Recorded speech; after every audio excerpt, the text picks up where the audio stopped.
सभी को कुसुम का नमस्ते। कुसुम की कुकिंग में आप सभी का बहुत बहुत स्वागत है। आज मैं आप लोगों के लिए लेकर के आई हूँ बहुत ही टेस्टी सी रसमलाई की रेसिपी, जिसे बनाना ना बहुत ही आसान है। तो इस रसमलाई को बनाने के समय ना मैंने कुछ बातें बतलाई हैं, जिसे आप थोड़ा सा ध्यान दे के समझेंगे तो आपकी रसमलाई भी बहुत ही परफेक्ट और एक ही बार में आप परफेक्ट रसमलाई बना पाओगे। तो चलिए देख लेते हैं आज इस रसमलाई की रेसिपी को, इसे बनाना किस तरह से है। सबसे पहले हम यहाँ पे लेंगे 1 कप पानी और उसमें डालेंगे हम 2 से 3 चम्मच विनेगर, और विनेगर और पानी को बिल्कुल अच्छी तरह से मिक्स करेंगे और इसे हम साइड में रख देते हैं। उसके बाद हम यहाँ पे लेंगे दूध। ये दूध मैंने 1 लीटर लिया है और फुल क्रीम दूध लिया है मैंने।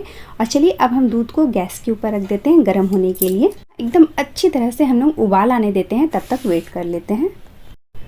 तो दूध में ना बिल्कुल अच्छी तरह से उबाल आ गया है। दूध में जैसे ही उबाल आ जाएगा ना, आप दूध को बिल्कुल अच्छी तरह से 1 मिनट और पका लोगे। दूध को उबलते हुए दूध को थोड़ा सा चलाते हुए हम इसे 1 मिनट और पका लेंगे। जैसे ही 1 मिनट हो जाएगा, हम गैस की फ्लेम को यहाँ पे बंद कर देंगे। और गैस की फ्लेम को बंद करने के बाद हम लोग इसमें डालेंगे 1 गिलास पानी। ये पहला टिप है आपको मैं बता रही हूँ। गरम गरम दूध आपको नहीं फाड़ना है। यहाँ पे 1 गिलास पानी आप पहले डालोगे दूध को, और दूध को अच्छी तरह से मिक्स करोगे। उसके बाद हम लोग दूध को फाड़ना स्टार्ट करेंगे। तो ये पहली गलती आप लोग जो करते हो, दूध को गरम गरम फाड़ते हो। और उसके बाद हम इसमें थोड़ा थोड़ा विनेगर वाली पानी डाल के दूध को हल्के हाथ से चलाते हुए फाड़ेंगे। एक ही साथ में सारा विनेगर वाली पानी यूज़ नहीं करना है। ये आपकी दूसरी गलती है कि आप सारा एक ही साथ डाल देते होगे पानी, जिसकी वजह से आपकी छीना है ना वो परफेक्ट नहीं बनती है।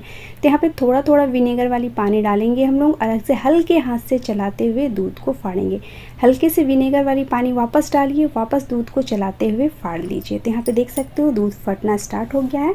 तो यहाँ पे आप कलर देखो दूध का, बिल्कुल अच्छी तरह से ये पानी और छेना अलग अलग हो गया है ना, ग्रीन ग्रीन दिख रहा है। तो इसी तरह से आपको छेना बना के लेना है। जब इस तरह से आप छेना बनाओगे ना, तो आप छेना आपकी बहुत ही परफेक्ट और बहुत ही अच्छी बनेगी। आप देख रहे हो मेरे सारे के सारे छेना एक साथ इकट्ठा हो रहे हैं, बिल्कुल बिखरे हुए नहीं हैं। तो जैसे अगर ऐसा इकट्ठा हो जाता है ना आपका छेना, तो समझिए आपकी छेना बहुत ही परफेक्ट बनी है और बहुत अच्छी बनी है। तो चलिए अब हम लोग छेने को छान लेते हैं। छेने को छानने के लिए यहाँ पे मैंने एक बड़ा सा बर्तन रखा है, उस पर ऊपर छन्नी और एक कॉटन का कपड़ा, और उसके ऊपर ना अब हम छेना डाल देंगे। छेना डालने के बाद ना इसे अच्छी तरह से हम 2 से 3 पानी से धो लेंगे, जिससे इसमें विनेगर का जो टेस्ट है ना वो हट जाएगा। उसके बाद धोने के बाद ना इसका जो इतना एक्स्ट्रा पानी है ना, आप इसे अच्छी तरह से निचोड़ते हुए इसका सारा पानी निकाल लीजिए। और इसे ना 1 घंटे के लिए कहीं पर टांग के रख दीजिए, या तो जिस तरह से मैंने यहाँ छन्नी के ऊपर रखा ना, इस तरह से रख दीजिए। और जब तक छेना हमारी रेस्ट कर रही है, तब तक चलिए हम आगे देख लेते हैं हमें करना क्या है। रबड़ी बनाने के लिए यहाँ पे मैंने लिया है 1.5 लीटर दूध, और दूध को हम अच्छी तरह से उबल जाने देते हैं। तो दूध में देख सकते हो बहुत ही अच्छी तरह से उबाल आना स्टार्ट हो गया है। तो अब हम इसे थोड़ा सा मिक्स कर लेते हैं। तो जो साइड में आपकी क्रीम लगी हुई है ना, उसे सारा इकट्ठा करते हुए मलाई को आप इसे मिक्स कर लीजिए। उसके बाद आप इसमें डाल दीजिए 1 कप चीनी। 1 कप चीनी डालने के बाद आप इसमें डाल दीजिए थोड़ा सा केसर। अगर आपके पास केसर नहीं है तो आप इसकी जगह में फूड कलर भी यूज़ कर सकते हो, और फूड कलर भी नहीं है तो पिंच पर हल्दी डाल दीजिए। केसर और चीनी डालने के बाद दूध को हमें चलाते हुए मिक्स करना है। बिल्कुल अच्छी तरह से आप इसे चलाते हुए पका लो।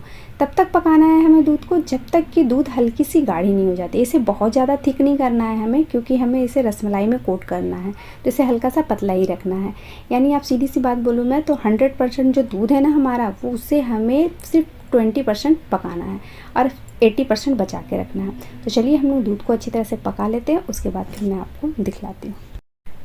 तो ये लीजिए रबड़ी बन के तैयार है, और इसे हम इससे ज़्यादा बिल्कुल नहीं पकाएंगे, क्योंकि इससे ज़्यादा हम पकाएंगे ना तो ये अभी थिक हो जाएगा, और ये ठंडा होने के बाद थोड़ा सा और थिक होगा, और जब हम इसे रसमलाई में डालेंगे ना तो ये थोड़ा सा और थिक हो जाएगा।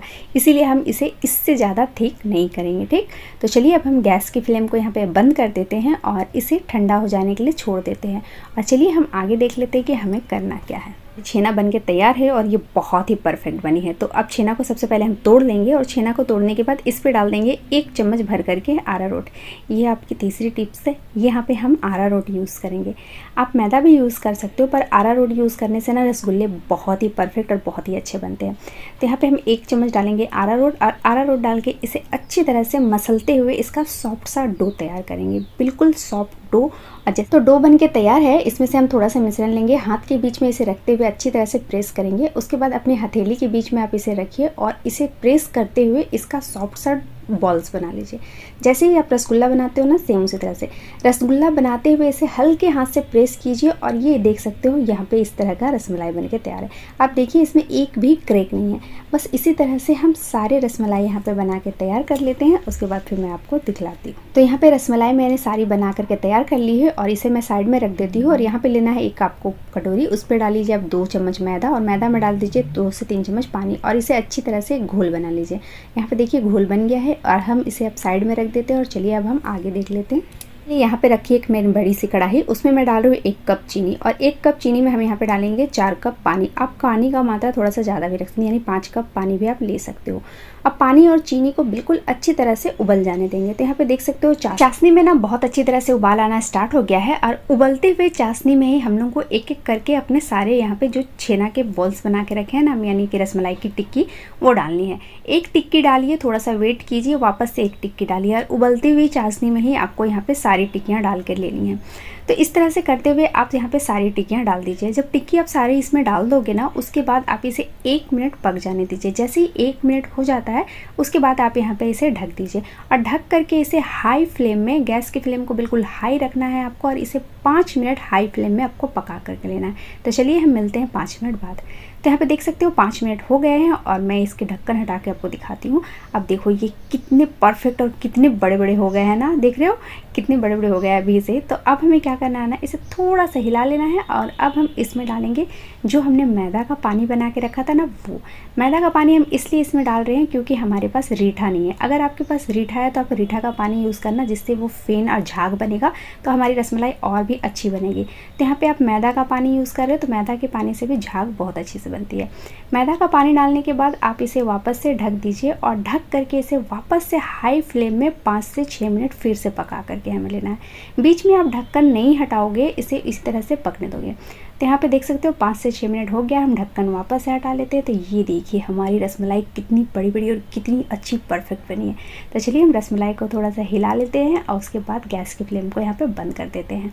तो यहाँ पे मैं गैस की फ्लेम को बंद कर दिया है और रसमलाई को ना मैं सारी की रसमलाई इसमें से निकाल करके दूसरे बर्तन में शिफ्ट करूँगी, क्योंकि रसमलाई को निकालने के लिए यहाँ पे मैंने एक बड़ा सा बर्तन लिया है और उसमें मैंने यहाँ पे पानी डाल के रखा है। नॉर्मल पानी लिया है मैंने और इसमें मैं एक एक करके अपनी सारी रसमलाई डाल दूँगी और उसके बाद सारी रसमलाई इसमें डालने के बाद ना मैं इसे कम्प्लीटली ठंडा हो जाने दूँगी। तो इसे पूरा ठंडा हो जाने देते हैं, उसके बाद फिर हम मिलते हैं। तो रसमलाई बिल्कुल अच्छी तरह से ठंडी हो गई है, तब एक एक पीस हम इसमें से उठाएंगे और अपने हाथ के बीच में रखते हुए ना इसे अच्छी तरह से प्रेस करेंगे, जिससे इसमें जितना भी एक्स्ट्रा पानी होगा ना वो सारा निकल जाएगा।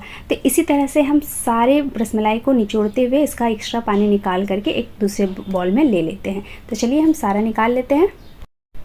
तो रसमलाई से मैंने सारी पानी एकदम अच्छी तरह से निचोड़ करके निकाल लिया है और इसे एक मैंने बड़ा सा बॉल में ले लिया है और आप देख सकते हो एक भी रसमलाई की पीसेस इसमें नहीं टूटे हैं। तो अब हम इसके ऊपर डाल देते हैं अपनी रबड़ी जो हमने बना करके रखी है। रबड़ी और रसमलाई दोनों बिल्कुल ठंडी होनी चाहिए, गरम गरम आपको मिक्स नहीं करना है। जब दोनों ठंडी रहेगी तभी आप एक दूसरे पे इसे मिक्स करें, तो ये बहुत ही परफेक्ट और अच्छी बनेगी। तो यहाँ पर देख सकते हो रबड़ी मैंने बिल्कुल अच्छी तरह से डाल दी है और अब देखो रसमलाई ऊपर की तरफ तैरने लगी है, क्योंकि ये बिल्कुल अभी हल्की है ना, इसीलिए जैसे जैसे रसमलाई रबड़ी को पिएगी ना तो ये नीचे की तरफ दबते जाएगी और बैठते जाएगी। और रसमलाई को पकाने में ना मुझे करीब 12 से 13 मिनट लग गए हैं। इस चीज़ का आप ध्यान दें, टाइमिंग का बहुत ज़रूरी है। टाइम अगर आप ध्यान नहीं दोगे तो आपकी रसमलाई जो है ना वो हार्ड बन जाएगी, ठीक। तो इसे ज़्यादा कुक नहीं करना है, 12 से 15 मिनट ही इसे कुक करना है। तो यार इसके ऊपर हम डाल देते हैं सूखे गुलाब की पंखुड़ी, जो रोज़ पेटल बोलते हैं, वो डाल देते हैं। इससे ना आप चाहो तो ड्राई फ्रूट्स भी इसके ऊपर डाल सकते हो, बहुत अच्छा टेस्ट देता है। पर मैं इसे ना बिल्कुल सिंपल रखने वाली हूँ, इसके ऊपर मैं कुछ नहीं करूँगी, सिर्फ हल्का सा रोज़ पेटल डालूँगी और इसे इसी तरह से रहने दूँगी। मुझे बस ऐसे ही पसंद है ये। तो और अब मैं इसे करीब 3 से 4 घंटा इसी तरह से रहने देती हूँ और मिलते हैं हम आपसे 3 से 4 घंटे बाद।